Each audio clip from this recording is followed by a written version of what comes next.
Today we're going to be making the Two-Row Wampum belt.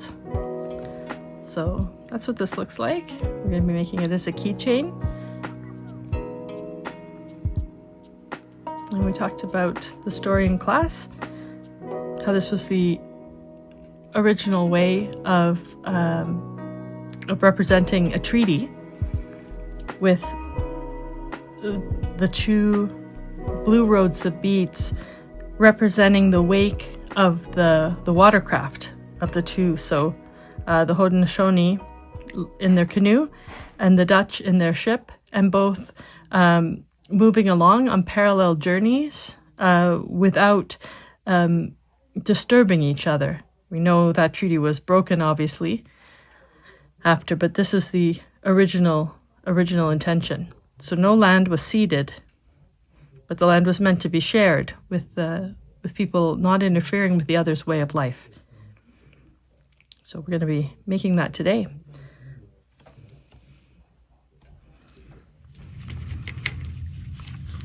So you can see how I got the thing to begin with to make the wampum belt. I have a little piece of it's just some cardboard, just from, you know, any packaging or anything that you have little bits of this around. I just marked off with a ruler. This one's, let me see here, 2, 3, it's about 4 inches long, I guess. And if you want to make a bracelet, just make it longer so it's, you know, the length to go around your hand.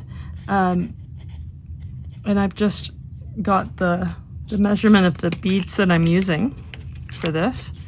I just wanted to make sure that there's the width of the bead and a little bit more space. So in this case I did 4 millimeters because they're 4 millimeters wide. I marked off 4 millimeters, 4 millimeters, 4 millimeters. You need 6 notches to make this belt because it's got 5 rows of beads. So you want to string between each of the sets and on either side. So that's 6 rows with 5 beads in between. So you get 6 notches one end, 6 notches on the other end, and you can use an X-Acto knife or even just a little pair of scissors and just make, you know, sort of a ½ centimeter little notch there with the scissors. Then I'm using this.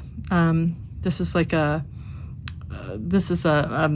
leather working twine that's been waxed, but you can use the best thing to use is sinew.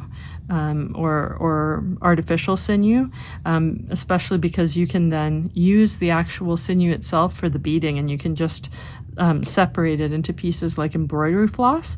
Unfortunately, this is a cheapo one that showed up in the mail for me, and it is braided, so I can't tear that into pieces. So I did grab some thick quilting cotton, or this one's actually for sewing denim, for sewing jeans, just to have something strong enough for these beads that'll stand up to being a keychain. So you just kind of get yourself a length of this. You want to leave a nice long piece, you know, probably the length of your hand or so before you start here, and you're just gonna wedge that into one of the notches. You're gonna pull down nice and tight, put it under the other one. You're going to come up around the back. You don't want to zigzag between the things. You want to go all the way around the cardboard. So you are going all the way around because you need the extra that's on the back to tie off your work at the end. So it's going to go in each row here, all the way around until you have your 6 weft strings. Oh, missed the notch there. Pull it tight. I've got my last one here. Okay, so I've got 6 there. I only have 5 on the back, but that's because half of it's here and the other half's over here. So you kind of want the same thing. Leave a good hand length here. Cut that off, and now you'll be able to start your beading. Got it going all the way around.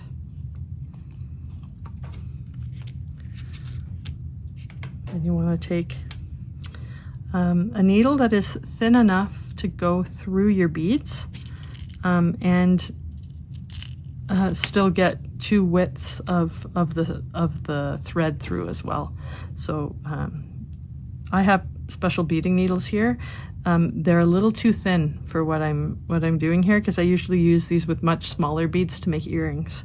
But you want a fairly long needle because it helps you get through here. If your needle's too short, it's hard to work with the beads. So you want it long enough you can pick up all the beads and go through, because you're kind of using this needle like to weave. So check that out. This needle is way too thin for this thread and what I'm doing. So I had a heck of a time trying to thread all these needles. But here we go, and we'll begin. Here, so I have probably, like, say 1.5 meters of thread for something of this size. That's probably a little too much. I've secured a long piece of the end of my thread. I've just looped it around a few times at the top to hold it. You could tape it on the back as well. Just make sure you have enough extra to tie off our ends. And then we'll begin. So I have here some white beads and blue beads.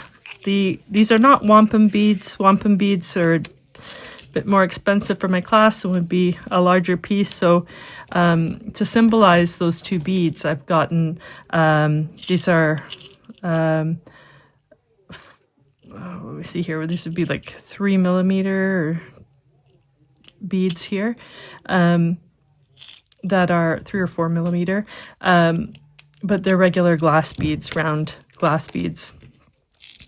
And this is just to make it small enough for a keychain, and also a little more cost effective. You could do this with plastic pony beads as well, but the glass beads are perhaps a little more traditional. And to make this pattern that we have here, let's put this at the side. What you're going to want to do is, with the needle, pick up a white bead, a blue bead, a white bead, a blue bead, and finish off with another white bead. So we have 5 beads here on our needle, and we have 6 rows here. So they're going to go kind of on either side of each of the beads. So I'm just going to pull the beads down to the end. I'm going to move my wampum belt here so it's not in the way. I'm going to move these beads down to the end. And now you want to be able to go, I kind of bend this up so I can go underneath easily. I'm going under all of the strings here, working from left to right. And then this first row is a little tricky because you want to leave a little bit of slack at the end so that your beads aren't right at the top, because it's going to be harder to work that way, and then you're not going to have enough after to tie off. So just leave yourself, a good, maybe thumb width from the top. You're going to press, now this thread has gone underneath the threads that we have here. I'm going to press down on those sinew threads that I have, and now I'm going to come back through in the other direction from right to left, and I'm going to pick up those beads, and I'm making sure that I am on the top of those. Let me see if I can get close enough in here that I'm on the top of those threads. You can see how my needle's on top. The thread before was underneath, and this one is going on top. I pass the needle, through, and I pull until those beads are in there nice and tightly. And now I'll have sort of set that. And then you just carry on with the same pattern. So I'm going to take a white bead, a blue bead, a white bead, a blue bead, and another white bead. So I have them, here, on my needle here. A little hard working backwards. I'm just going to pull those through to the end.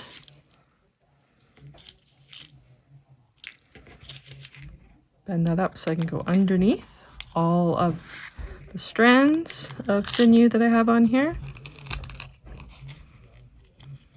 And then you can use your needle here to sort of lift the strands and move them into position.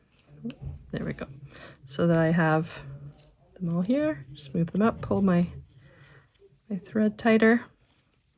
Then I'm going to come back from right to left now, pushing down the bottom strings and pulling up on the beads with my needle so that I'm catching the top all the way across. Whoops.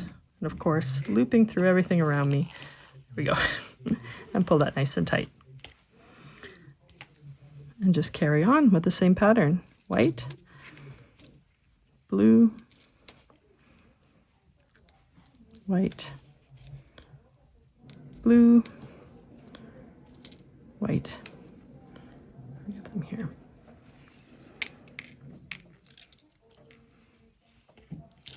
Now I am doing the traditional two-row wampum, but there are other treaty wampums as well that so if you're feeling a little more artistic, they're a little more intricate. This is an easier one that we're doing with our class. The pattern's fairly easy to follow, and the story behind it is a little easier to teach. But if you have the time to do more threads and the materials to do more across, there's the Six Nations wampum, and with much more detail in them, but of course to get that detail you're going to need a lot more rows. So it's one of the reasons I went with this. Makes it easy to get done in our class time and in a small scale like this. But if you have the resources, especially if you're just making one for yourself and you have the beads and you're not trying to provide beads for 38 people, then it's nice to make the other ones as well. And I'll probably do another video with those later in case you want to make some of those for yourself. So.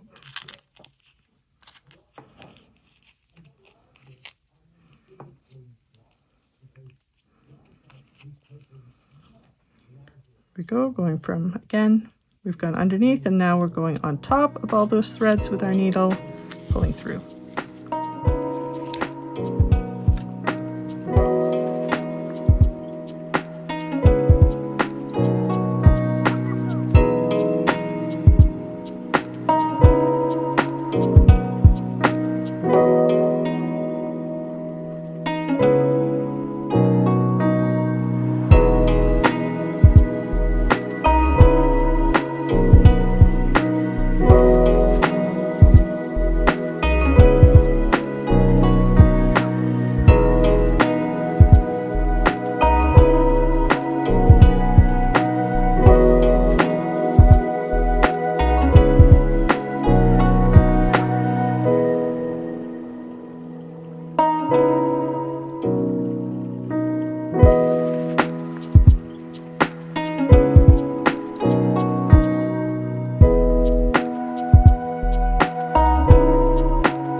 Now I'm just gonna finish this up by passing the needle through, sort of around that last strand there. And I'm just gonna go through the thread itself just to anchor that in. So pull that nice and tight. I'm also going to just sort of weave it through that last piece of sinew, just to anchor it down when I go to tie it off after, so I don't have this annoying piece of thread to sort of pull with. You don't have to do that, it's just something I like to do to make it just a little more secure so I don't lose my beads after. So I'm just, you can see here, I've just sort of caught that thread here and there as I've gone along, just to sort of anchor it in. And so now you can cut that thread off, give yourself a good long length after, not a lot, but enough so you can tie off. Just gonna put that out of the way, and so that I don't spill them, put my beads away. You can see you don't need too many beads. This is in this tiny container. I think we've made 4 or 5, and there's still enough to make another one for sure.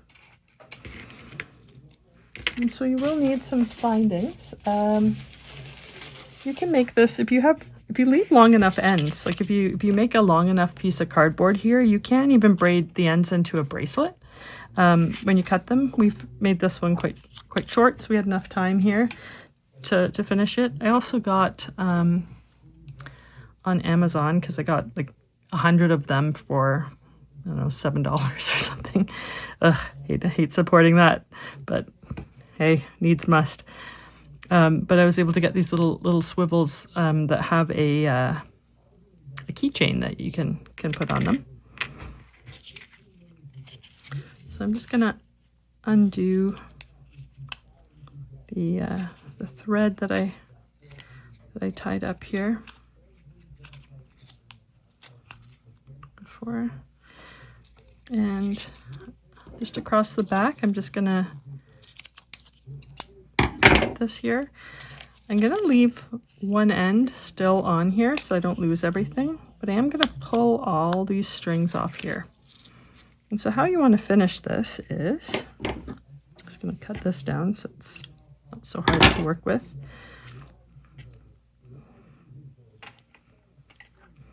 I'm just going to twist this string around so it's just easier to work with.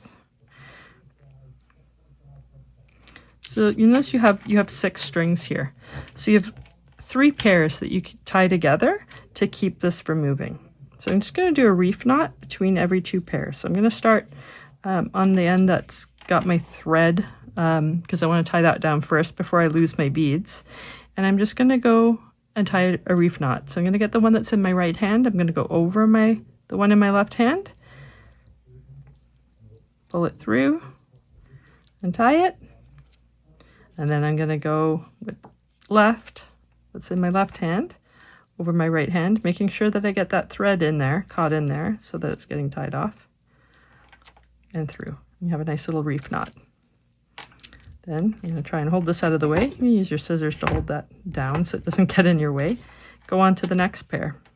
And so I'm going to go right over left and under, tie that off, and left over right and under, and tie that set off. Put that under my weight there so I don't have things in the way. I'm going to get my last little pair. I'm going to go right over left and under, and then left over right and under. Now I can leave this one string off and tie together the next 2 pairs so that this bead is anchored in. So I'm going to do the same thing. I'm going to go right over left and under, and left over right and under. Then my next 2, oh, it's hard because now everything's getting in the way. Weight that down. Grab my next 2. Go right over left and under, and left over right and under.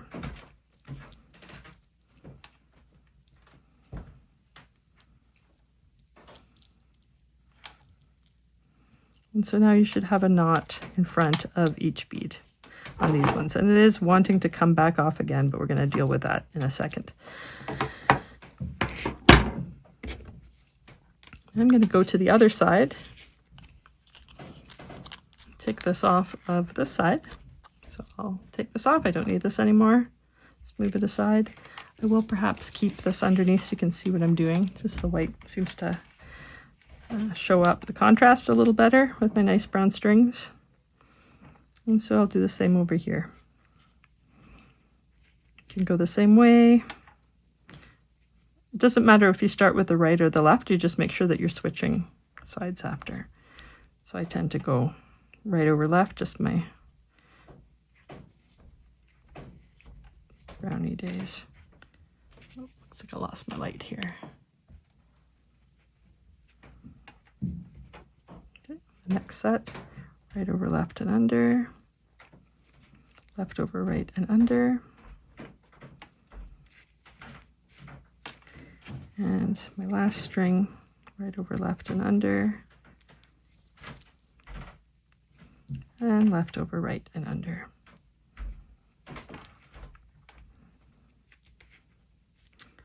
And I'll do the same with the strands in between.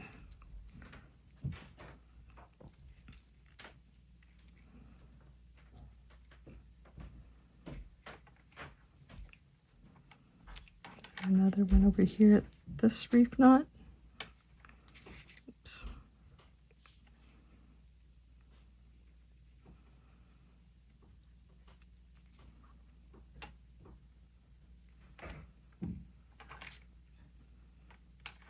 Okay.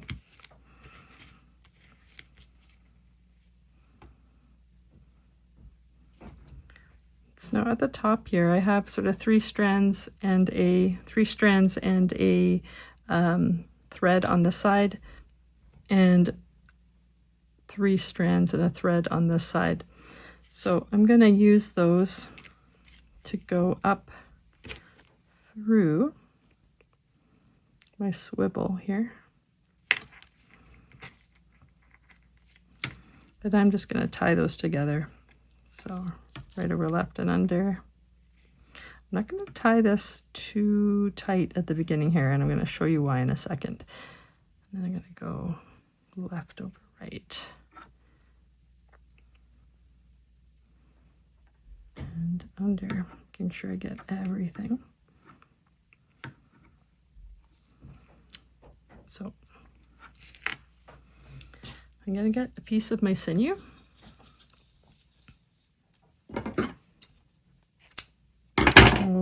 Say 40 centimeters or so.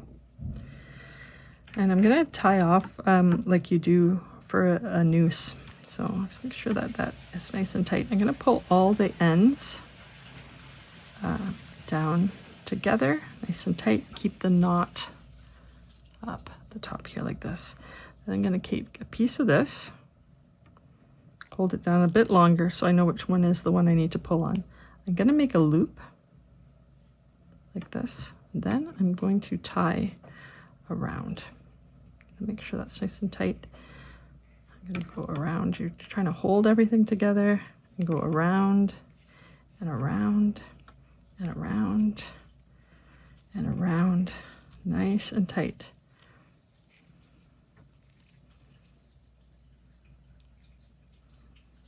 Okay, nice and tight there.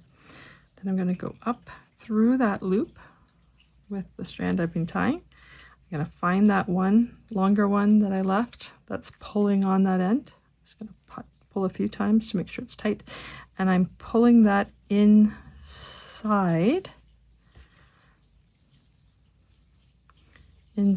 that part there to make a tassel. Now that's in there nice and tight. I can cut off this extra piece there. And I just kind of want to grab all the rest of this and just cut it a nice tassel length. I don't want to go too short in case it unties for whatever reason. I can just throw this away. And now I have kind of a nice little tassel there at the top. I'm going to do the same thing at the bottom, except this time I'm just going to kind of gather all the ends together.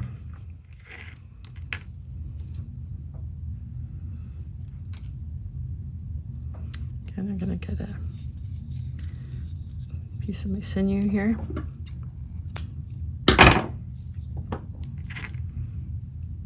Pull them all together. I'm going to hold a piece down here, kind of between my fingers so I know which one it is to pull later.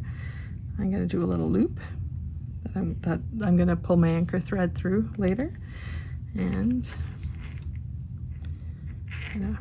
holding all this together now, I'm going to go around,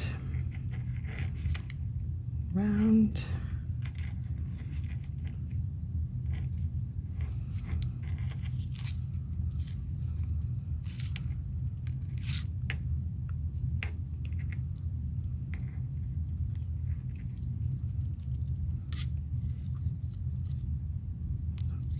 pull the end there to make sure. Oops.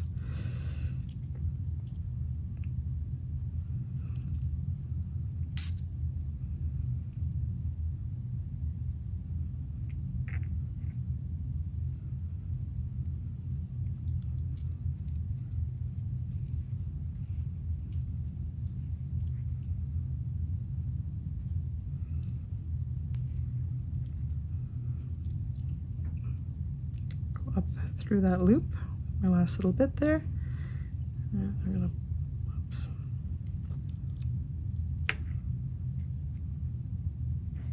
Pull on the one that is here, and you want to keep kind of messing with it a little bit to make sure you've got the right one. So pull that through. So I'm kind of pulling it so that that loop is kind of hooked in together, and that's being pulled into the middle underneath all those pieces that are there.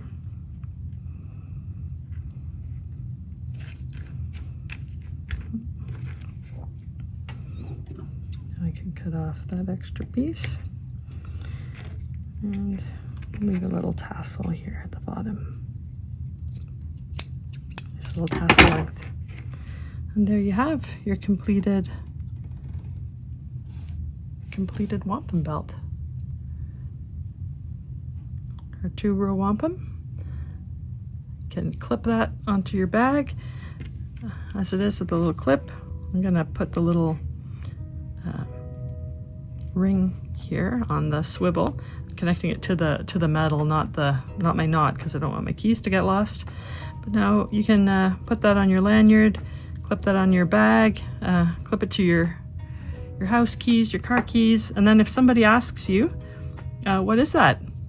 You can tell them the story about the treaty and the importance of it and how the land was never ceded, no one surrendered. This is a treaty that needs to be honored and should still be honored today. And we should be able to live on the land, use the land together in a good way with respect for each other. You can tell. Get a reminder to tell the story of the treaties and the people of this land. Miigwech, thanks for joining me. See ya.